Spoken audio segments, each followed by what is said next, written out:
Thanks for listening to the Mornings with Carmen LaBerge podcast, made available thanks to support from listeners just like you. Helping you wake up, remembering this is our Father's world. This is Mornings with Carmen LaBerge on Faith Radio. If we're gonna fly, we fly like eagles, arms held wide. If we're gonna fear, we fear no evil. We will rise. By your power we will go. By your spirit we are bold. If we're gonna stand, we stand as giants. If we're gonna walk, we walk as lions. Good morning. It is Friday, the 10th of November, 2023, and I told you yesterday that tomorrow, which is now today, would be Veterans Day, and that's not true. Today is the Veterans Day holiday, banks and government offices, but tomorrow is actually Veterans Day, so you haven't missed it, and you haven't missed your opportunity to prepare, and we're certainly going to talk about that later today in our time together. But right now, I have a question for you. When you think about the symbols in the Christian life, so symbols, what comes to mind? Not like, crashing cymbals, but what symbolizes Christianity or the Christian faith to you? In the same way that the Star of David might symbolize Judaism, what's the symbol, or what are some of the symbols of Christianity? Now, my guess is that your brain already offered up an answer. Maybe the cross, maybe the crucifix. Press in a little further. What other symbols come to mind? Here, I'll draw a picture for you. If you were going to secretly meet another Christian on the road in a place where being a Christian is illegal or not appreciated, what would you draw in the sand with your toe? Aha! A fish? How about the symbol of the fish? The crown of thorns has served as a symbol of Christianity over the course of the time. The Chi-Rho, which it would look to you from an English or American alphabet, it would look like a big P with an X in the middle of it. Can you visualize that Chi-Rho? How about the empty tomb as a symbol of the Christian faith or the Christian life? In John Bunyan's classic book, The Pilgrim's Progress, the symbol of Christianity's promise and possibility, the very symbol of freedom from a life burdened by sin, the symbol is called the Wicket Gate. And if you've watched or heard Pilgrim's Progress and you've never read it, you might have thought they were saying the Wicked Gate. It's not. It's the Wicket, ends with a T, the Wicket Gate. Here's the passage. Evangelist gave Christian a parchment roll upon which was written, "Fly from the wrath to come." And the man read it and looked upon Evangelist very carefully and said, "Whither must I fly? So where should I go?" Evangelist, pointing with his finger over a very wide field, "Do you see yonder wicket gate?" The man, straining, said, "No." Then said Evangelist, "Do you see yonder shining light?" The man said, "I think I do." Then said Evangelist, "Keep that light in your eye and go up directly in that direction, so you shall see the gate, at which, when you knock, you will be told what you should do next." My friend, are you burdened today? You feel the reality of living in a city of destruction? You want to flee the coming wrath, but you don't know where to go? You can barely discern the light on the horizon? Well, Jesus has good news for you today. Our Growing Your Faith verse of the day are words of Jesus from John chapter 10, verses 9 and 10. Jesus says, "Yes, I am the gate. Those who come in through me will be saved. They will come and go freely, and they will find good pasture. The thief's purpose is to steal and kill and destroy. My purpose is to give you a rich and satisfying life." Maybe right now you are like Christian in John Bunyan's The Pilgrim's Progress, and from where you are right now, from the context of the city of destruction, from the burden of sin, the gate itself is out of view. You can't see it. But I ask you, can you see the glimmers of the light? Go in that direction until you come upon the one who is the gate. Jesus is the gate. Jesus is the light. Jesus is the way. Jesus is the truth. Jesus is the life. Jesus is the good shepherd. He is the door. He is the true vine and the anchor of your soul. He is the beginning and the end, the first and the last, the living one. He is the Alpha and the Omega. Jesus is the Lord. Evangelist gave Christian a parchment roll upon which was written, "Fly from the wrath to come." The man read it, and looking upon Evangelist very carefully said, "Whither must I fly?" Evangelist, pointing his finger over a very wide field, "Do you see yonder wicket gate?" The man said, "No." Then Evangelist said, "Do you see yonder shining light?" And he said, "I think I do." And that's when Evangelist said, "Keep that light in your eye and go directly toward it. And then you shall see the gate, upon which you will knock. And when you knock, you will be told what you should do next." May those who have ears to hear today hear. Earlier this week, a friend shared some rising anxiety that she has about gathering with extended family in the coming weeks. I figure she's got Thanksgiving in mind here, in part because some of her people are, well, let's just put it this way. In her view, they are fear-filled preppers. And I guess I want to know, is it wisdom or fear with which we prepare? Are we preparing so that we can not only take care of ourselves but serve others, or is our prepping self-serving? We're gonna talk next with our friend Than Bennett from The Equipped, and we're gonna talk about preppers and prepping. That's up next here on Mornings with Carmen.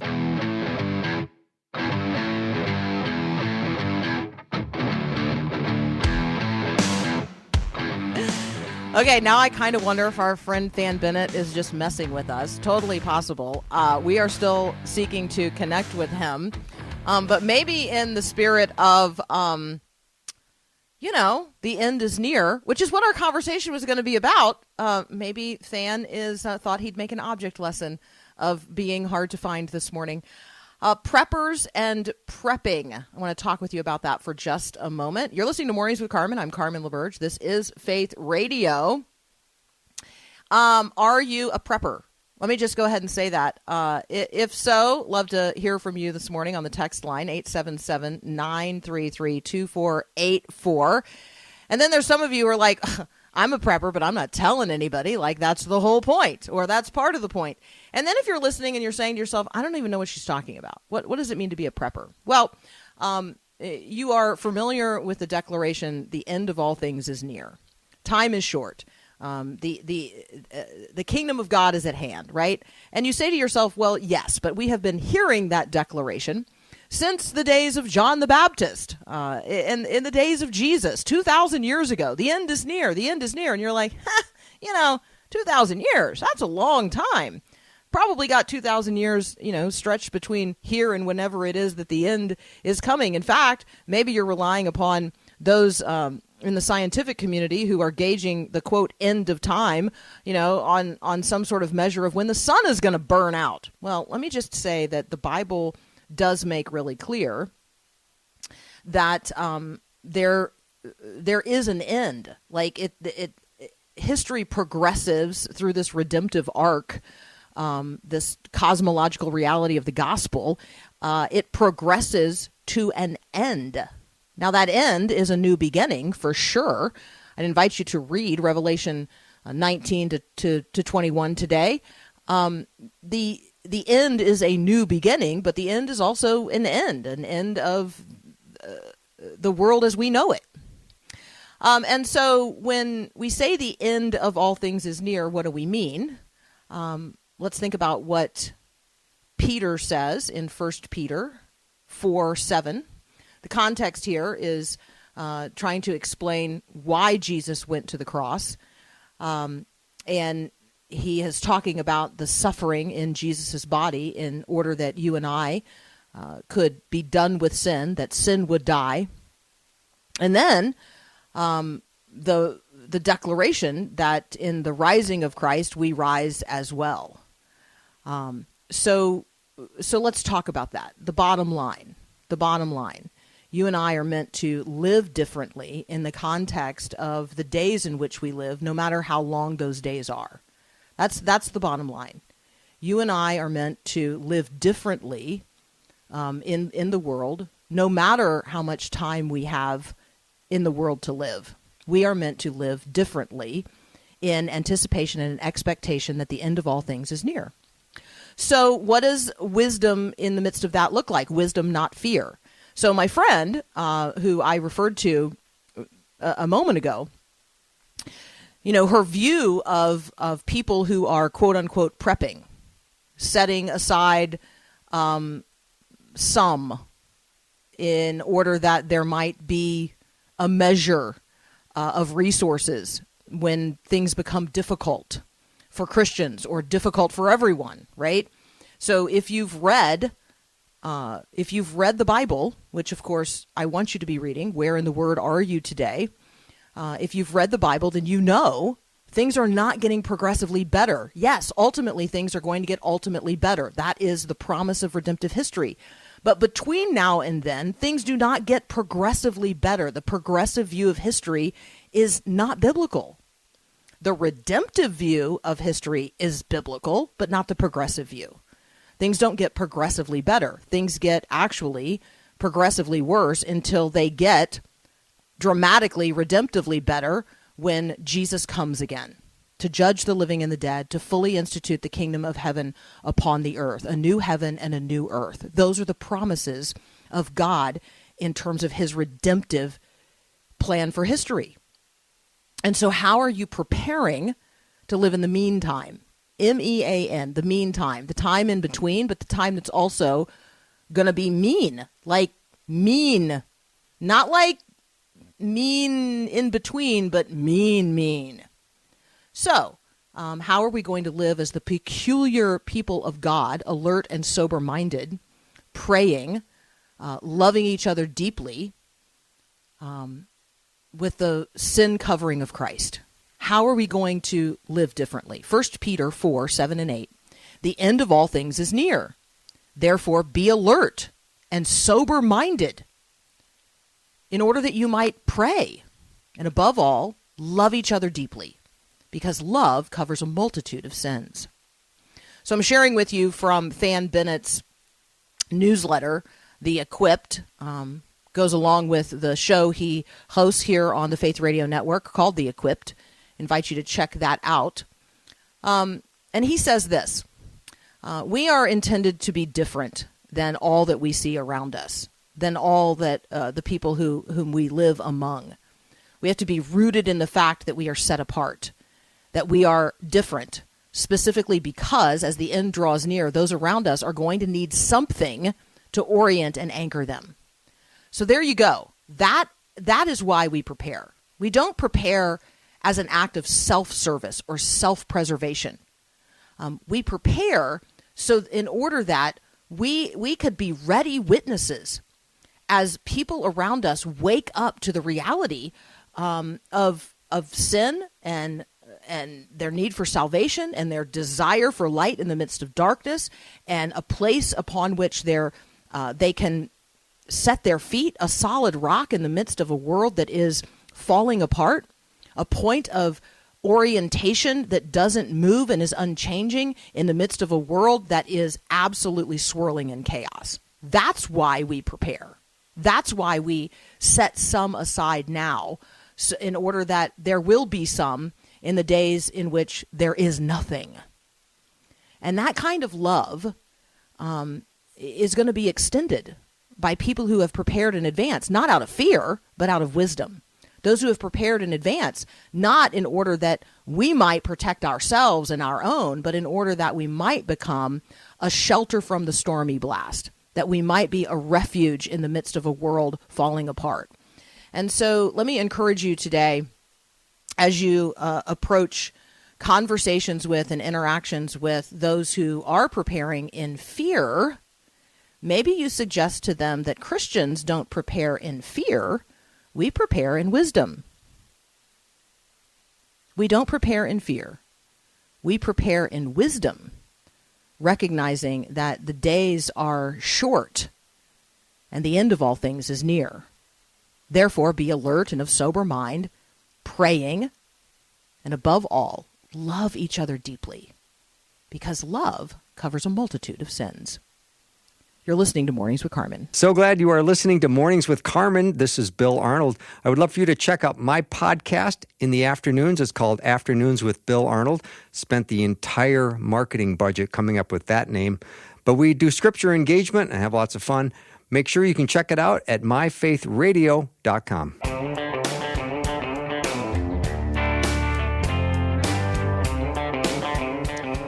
All right, the text line is open, 877-933-2484. And we're going to talk amongst ourselves this morning here for a moment. Kelly has texted in. Kelly is a prepper, and Kelly is the kind of prepper that I am celebrating today. Kelly is freeze-drying right now. I love that. Kelly sent pictures in. So Kelly clearly believes in a pre-tribulation evacuation of believers. And so if you want to think about the Left Behind series and that image of what happens in the moment after every Christian around the world is evacuated in a moment, right? And so Kelly believes in a pre-tribulation rapture. How do I know that?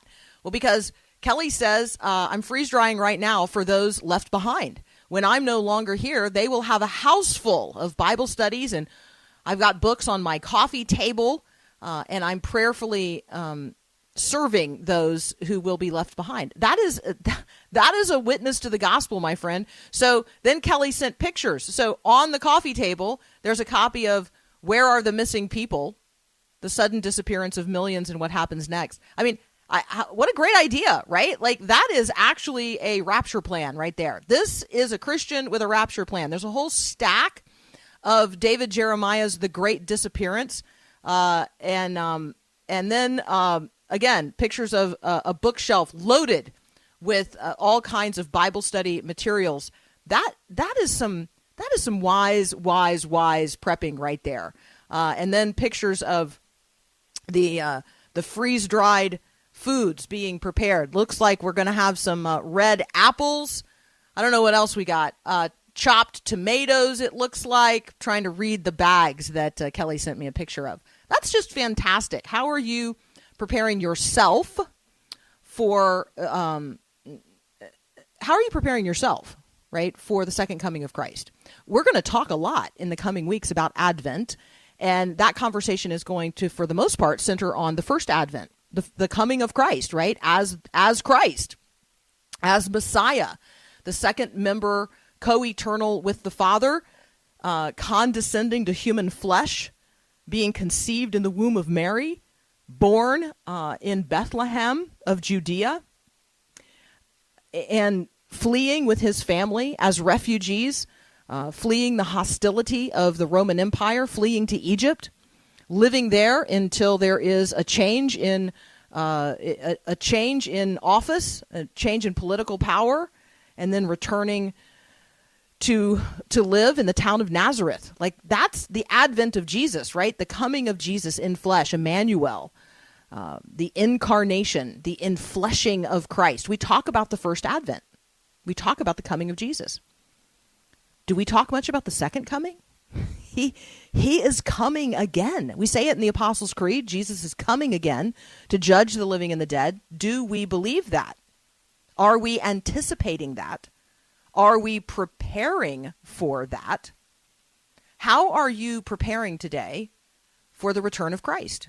That is a totally legit question. I mean, yes, we could talk about wars and rumors of wars. We could talk about former president of the United States having to take the stand in his own defense. We could talk about presidential debates in an upcoming round of political discourse. Or we could talk about the King of Kings and the Lord of Lords. We could talk about being citizens in the kingdom of heaven and preparing for the return of our King. I mean, we as Christians have a different view of the quote-unquote political cycle.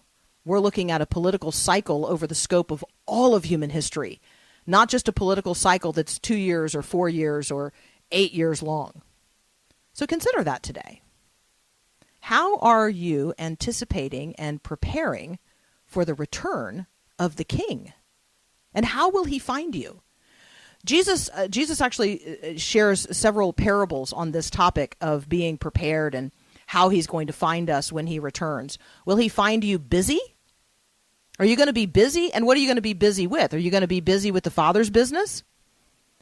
So if you've got people out there that are always like, this is none of your business. This is none of your business. And you can say, well, okay, you are my business because you are the Father's business and I'm in the Father's business. So I'm in your business because God wants to be in your business. God wants to be in the business of your life. There's no person about whom God does not care in terms of where they're going to spend eternity. And so how could we gain that view of things today? And how could we project that view to others? I mean, Peter just came right out and said it, like the end of all things is near. We got to be praying. We got to be preparing. We got to be anticipating the return of Christ. And no, we're not standing there, with our gaze fixed upon the horizon, waiting for Jesus to return in the clouds in the way that he went. The angels told the first disciples, hey, get on with the business of the Lord. He sent you with his great commission to be his co-missionaries. Don't be standing here waiting around looking at the sky. Yes, one day he's going to return. But get on with the business of the kingdom in the midst of the days in which you live. So, in the spirit of the Lord's Prayer, what does it look like for thy kingdom to come and thy will to be done on earth as it is in heaven today? What does it look like today? How could you be an agent of that grace today? Are you fully equipped for every good work that God has prepared in advance for you to do? And if not, then how today could you get equipped? How could you become prepared? All right. So I love your responses this morning. And I love where you're living and the people for whom you're praying. Kelly says, I sure would like to hear the Friday Farm Report. And yes, Kelly, Sioux Falls, definitely on my list of communities to visit. So thank you so very much for that invitation. Hey, if you want to invite me, which you're really inviting Faith Radio, you can go to myfaithradio.com. We're hatching a plan. It's not fully formed, so I can't tell you the details because they're not worked out yet. But we are hatching a plan for Faith Radio events in communities across the country. And if you would like to nominate your community for a Faith Radio event where yours truly, me, Carmen LaBerge, would show up in person, we'd like some ideas. So if you've got some ideas about that and you think that would be fun thing to do in your own community, to have a Faith Radio event in your community, go to myfaithradio.com and give us the details. Tell us what you're thinking, what kind of plan we might hatch together for a Faith Radio event in your community featuring, yours truly.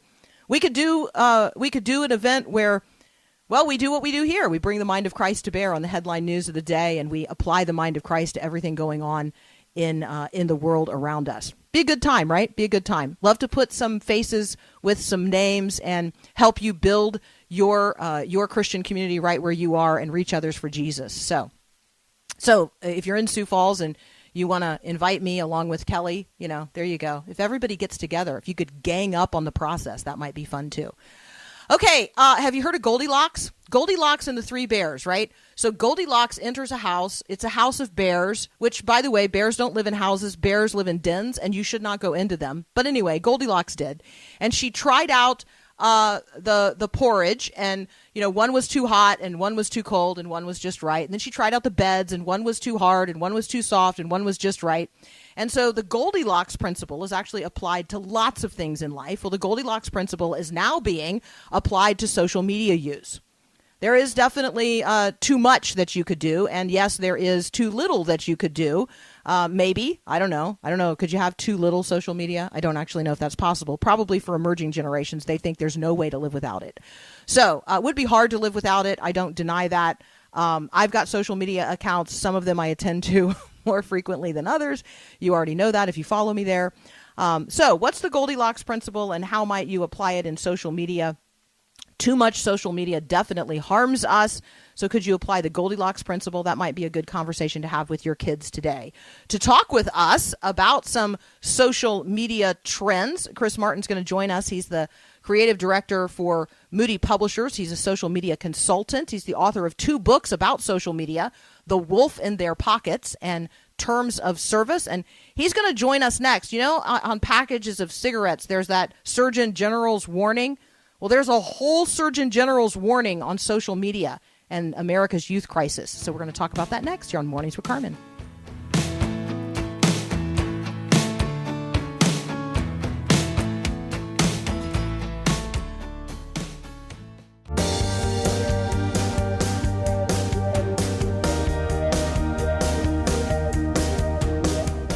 Joining us now is our friend Chris Martin. He is an expert in the area of social media and all things in the social internet. Chris, welcome back. Hey, thanks for having me. Absolutely. So let's talk about the Surgeon General's warning related to social media and America's youth crisis. This is not brand new news, but a little bit like those labels on cigarette packages. I think we should revisit this every once in a while.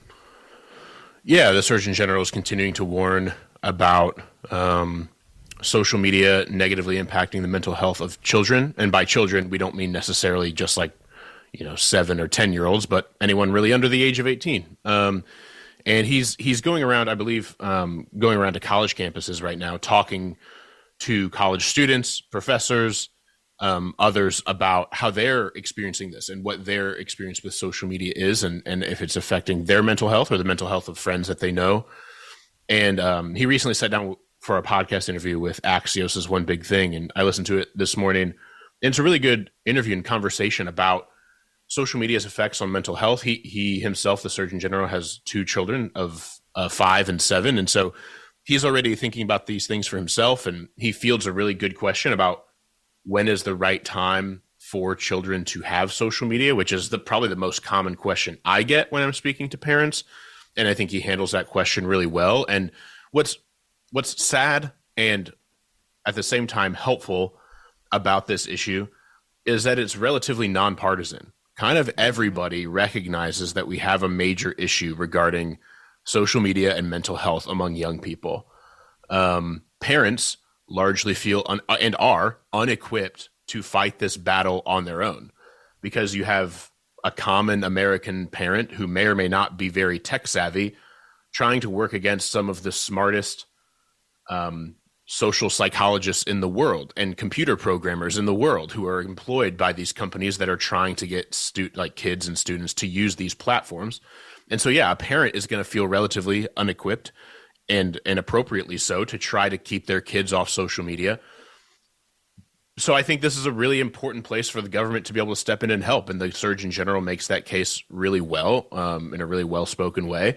And I think this is where we have bills being put forth by Senators Blackburn and Blumenthal, and some other bills that have been put forth over the last few years that have sadly kind of floundered as we struggle to do much in the passing of laws. But I think as the Surgeon General also notes, we might have some hope in the courts as states begin to sue these companies and other more state level, court level action is taken. And we might be able to actually start seeing some regulations put in place. I know, a lot of folks are against government intervention and things like that, but I think in this space, I've never seen a place for the government to be more involved, because the companies have clearly shown they're not to be trusted to govern themselves and to regulate themselves and to protect children on their own. It's just too lucrative to not protect children. And so I think parents need to get help from somewhere. And I think the government taking some action against these companies is probably the best thing to do. And the Surgeon General just makes that case really well. He also talks about how quickly childhood passes, and this note that parents are not equipped, and that when we talk about the government making a regulation related to something, we actually expect the government to make regulations related to, let's say, child safety of all kinds. What's in baby food, and what's in baby formula, or what's in, or toys, or I don't know, the little sheets that you put in a crib, right? You are counting on the government to have some standards related to those things. And yet, social media has no standards whatsoever. There are no guardrails. And we as Americans have then given our kids access to all of it with no guardrails whatsoever. And so I appreciate what he's talking about in trying to equip parents who are making the decisions now because their kids are little, in terms of when to let them have social media. And he and his family aren't going to do it until after middle school. But that doesn't mean that his kids aren't already asking questions, because their kids as early as preschool are talking about posting pictures on social media platforms, which is crazy. So preparing parents is a part of this college tour, so to speak, the We Are Made to Connect tour that the Surgeon General is engaged in on college campuses across the country. I want to make people aware of that, and I want to encourage you, if you've got college students in your life, college ministries that you're connected to, encourage people to avail themselves of these conversations, to go and participate on their college campus. This is a good thing for Christians to be engaged in. We are actually made to be connected and made to connect. First of all, we're made, fearfully and wonderfully made. There's a worldview opportunity here, and we're made for connection. God designed us to be in relationship first with Him, and then with each other. And so in terms of having conversations about connection and bridging the loneliness gap that exists out there, this is good, fertile terrain for Christians to be engaging in the culture today. I want to talk with you, Chris, as well about tech surveillance. This is a bit of a different conversation, and yet also one that I listened to a podcast, Christianity Today podcast with Russell Moore, and he is interviewing Nuri Turkle. And I have been in an environment where Nuri was speaking before. He was born in what we would consider a concentration camp in China, and he is speaking now on behalf of the Uyghur people. Tech surveillance is a big deal, and we've got all kinds of communities across the United States with a willingness to allow this Chinese versions of tech surveillance into our local communities and even into our homes via the cameras on our phones and computers. Can you talk a little bit about this? Yeah, so I didn't have an opportunity to listen to this podcast. I hope to later today. But yeah, tech surveillance and social media is a massive concern. And I think a lot of people get a sort of 1984 idea when we talk about tech surveillance and social media and privacy. And I care a lot about this. And actually, it's funny. This is the thing that I've had the hardest time getting people to care about over the last 5 or 7 years as I've written and talked a lot about social media, because a lot of people say, well, I mean, what's it really matter? If such and so company or whatever has my data, or why wouldn't I allow this privacy setting to be turned on or off or whatever? And I just, it's the common refrain is, well, I don't have anything to hide. And I think I've said with you on this platform before, well, yeah, you don't have anything to hide, but you still close the door when you go to the bathroom. Privacy matters. Even secrecy is not what we're going for here, but privacy matters. We're entitled to a sort of right of privacy. And I think when we're using social media, we should recognize that we inherently, just by signing up for a platform, agree to give up some measure of privacy. At the same time, we do have some ability to maintain a level of privacy by turning off certain settings and only allowing certain kinds of data to be transferred and that kind of thing. And I think when we think about tech surveillance, we shouldn't so much have a 1984 the government's gonna invade our homes because they saw us scrolling a particular app or something like that. That's not as much of a threat as we maybe think, at least today, for us in our maybe American homes. More likely is we have a sort of Brave New World situation on our hands where we, instead of the government oppressing us against our will, we are sort of oppressing ourselves by just engaging with what we love. Like we're being destroyed more. The way that Neil Postman puts it is or perhaps it was even Aldous Huxley in Brave New World, you don't have to burn books when nobody's reading them. And I think when you have this idea that, oh, the government's going to get me or surveil me or whatever, it's like, well, what if you, instead of them having to like hoist that on you, you just kind of willingly give up all that information about yourself and all that data. And you, because you like having that particular feature or that particular app on your phone because it makes you feel good. And so I think a lot of us, frankly, just need to take more seriously our privacy and the way that our tech, whether it's social media or the phones themselves, can be used to surveil us very easily. Because it's not so much an existential problem for us right now in America, but there's nothing to say it couldn't become that at some point in the future. And I think to just start caring about that now would be wise, because it's important, I think, just for human dignity for us to have some level of privacy when it comes to our lives and what we share with others and what we don't. That's so good. You don't have to ban books or burn books when no one is reading them. That reminds me of a conversation that I heard recently on a similar topic, and it was about AI and just the way that we are jumping in ways that we haven't even thought about in terms of using it and ultimately relying upon it. And their conversation included this same quote about you don't have to burn books when no one is reading them, but it was about how cheap information becomes when it's moving so fast, and that we imagine that information is wisdom, and that wisdom is slow, and the cultivation of wisdom is slow and it takes time. And, will we end up with a generation that doesn't have any people that are wise because we've adapted ourselves to just how fast we can access information, never actually learning anything along the way? And I think there's truth there. It takes a long time to memorize scripture, to actually to soak in it long enough that it soaks into you. But because I have the Bible available to me and I can type one word in and search it, my access to fast information, which is cheap, leaves me depleted in terms of wisdom, because wisdom takes a long time to cultivate. Yeah, I think there's a sense in which, you're hitting on something good here, where it becomes so easy to reference that we forget the importance of learning. Like, why would I learn that when I could just find it?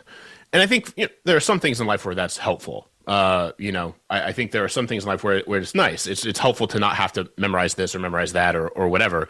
But I think when that becomes such a crutch, we really do, as you've kind of described, like we cripple ourselves and our ability to think wisely, use discernment, having things like, it is more valuable to have certain things memorized and to like have knowledge and wisdom about certain things rather than just be able to reference the right answer. And I think our reliance on, whether it's new technology like AI or anything else, can really kind of move that faster. I fear with AI that we just haven't learned our lesson with the internet. And I fear that we're just not going to take careful steps. And I wonder whether or not we really have learned anything about how quickly we've moved. And I hope we do as we move forward and these things don't spiral out of control to where we're having similar conversations like we are like with mental health and social media. Well, we've just moved so fast, we never really considered how these things are affecting young people. I hope we're not having similar conversations about AI in a decade, but it's feeling more and more like we're getting out over our skis and are just moving faster than we really know how to do anything about. All right, so we're going to continue our conversation about AI here in just a moment. Meta, formerly known as Facebook, says it's going to begin labeling some content that uses AI-generated imagery. Why? Because there's a political cycle underway, and people want to manipulate you and what you see and what you think. So that's up next here on Mornings with Carmen. Thanks for listening to the podcast of Mornings with Carmen. As you know, this is a rebroadcast of the live radio show carried on the Faith Radio Network. There's a lot going on at Faith Radio. Tons of free resources just waiting for you and for you to share with others at myfaithradio.com. How does that all happen? Well, it happens through listener support. So Faith Radio, Mornings with Carmen, all available because of listener support from listeners, well, just like you. If you're a supporter, thank you so very much. If you'd like to become a supporter today, just visit myfaithradio.com. And again, thanks for being a part of what we do every day at Mornings with Carmen.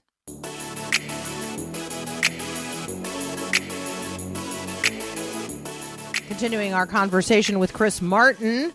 All right, Chris, help us understand what Meta is doing and how it's going to begin labeling political ads that use AI-generated imagery. What does that mean? Yeah, so earlier this week, Facebook, the Associated Press reports that Facebook and Instagram will require political ads running on their platforms to disclose if they were created using artificial intelligence.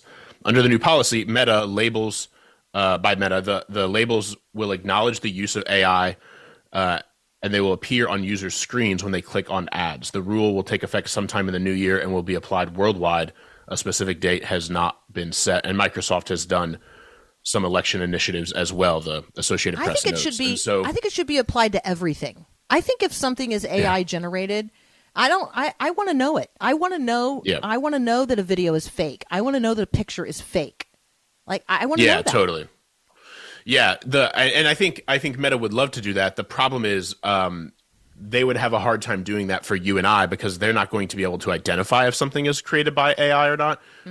Whereas if it's an ad, they have a little bit more accountability that they can kind of hoist on their advertisers than they can on like a common user, which just gets into how you create ads on Facebook and things like that.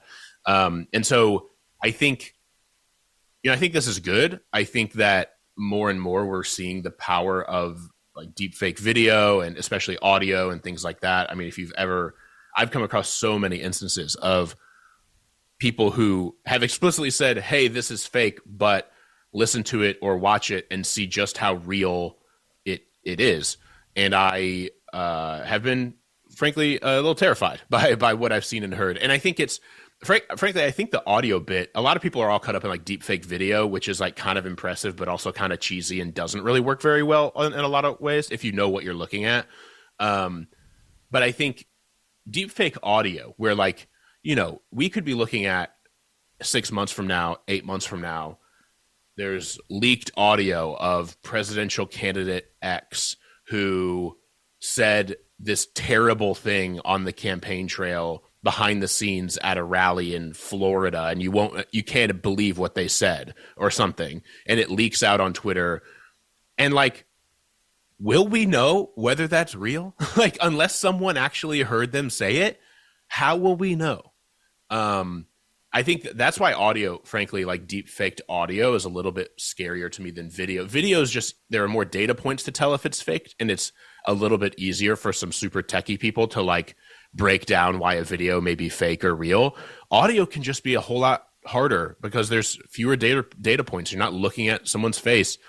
And I think that makes it easier to fake some audio today. And so I think this is something, I'm glad Facebook and Instagram are doing this. And I'm glad we're going to see some, it's nice to see Meta being proactive about an election for once. It's really nice to see that. But I think, we should just be on guard for this kind of thing that won't be coming through ads, but through our Twitter feeds or other forms of media that we consume, TikTok or YouTube or otherwise, because we don't know that these sort of regulations or safeguards are going to be everywhere.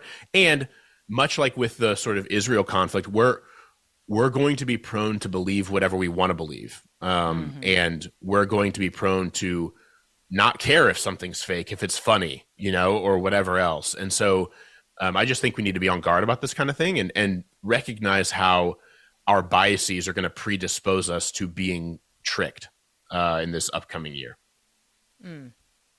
Yeah, and people are trying to trick us. I think that we need to be mindful of that. Trick or treat's not like it's not like one day in October. It's every day in terms of the social internet. All right, how much would you be willing to pay for Facebook and or Instagram to be ad-free? That's going to be a conversation a conversation that people are going to be faced with in the coming days and weeks and months as well. Chris, thank you so much. There's obviously so much more we could talk about, but there's not enough time in the day. So thank you, brother. We really appreciate it. Of course, glad to be here. Hey, Have a great weekend. Am I talking with you again before Thanksgiving? Like, I can't remember. No. I think not, we would be okay. talking on Black Friday. Yeah, I think so too. So I need this. I need to know favorite Thanksgiving side dish. Mac and cheese, if that counts. You're number one in the country. Did you know that? Like, that's like the new number one. Mashed for potatoes good reason. And gravy, mashed potatoes and gravy, stuffing or dressing. But yeah, mac and cheese. There you go. All right. Well, we might have to have some sort of like mac and cheese tasting party or cook-off or something over time, because mac and cheese seems to be rising in the American consciousness. Sounds amazing. All right. Sounds amazing. All right. Thanks, brother. See ya. Yeah, see ya. All right. I am so thankful for those of you on the text line this morning. Doug has texted in a picture of the most like ratted up cover I have like seen in a long time. And it is, it's Robert Morgan's book, The 100 Most Important Bible Verses That a Leader Must Know. But there's the 100 most important Bible verses. I mean, Robert Morgan stuff is so great. And so I love that. Doug, I love that it's spiral bound. I love that it's so ratty. And I love that, that you use it for reading every single day. Do you have something similar to that? Do you have something that you're relying on to help you memorize the Word of God? Do you have tools and techniques? What are you relying upon in terms of scripture memorization? I would really like to know. This feels like something that would be a good emphasis for us as we consider what it looks like to grow in grace, to grow in our knowledge of God, to grow in our capacity as people of wisdom in the midst of a world flush with information, where information is cheap and fast. Wisdom is expensive because it is so rare. And so what does it look like to become people of wisdom, to cultivate wisdom in the days in which we live? What are the resources you are using to cultivate wisdom in the world today? You can send me a text, shoot me a picture of the cover of a book that you use or a method that you use, 877-933-2484. We got another hour together. Up next, you're listening to Mornings with Carmen.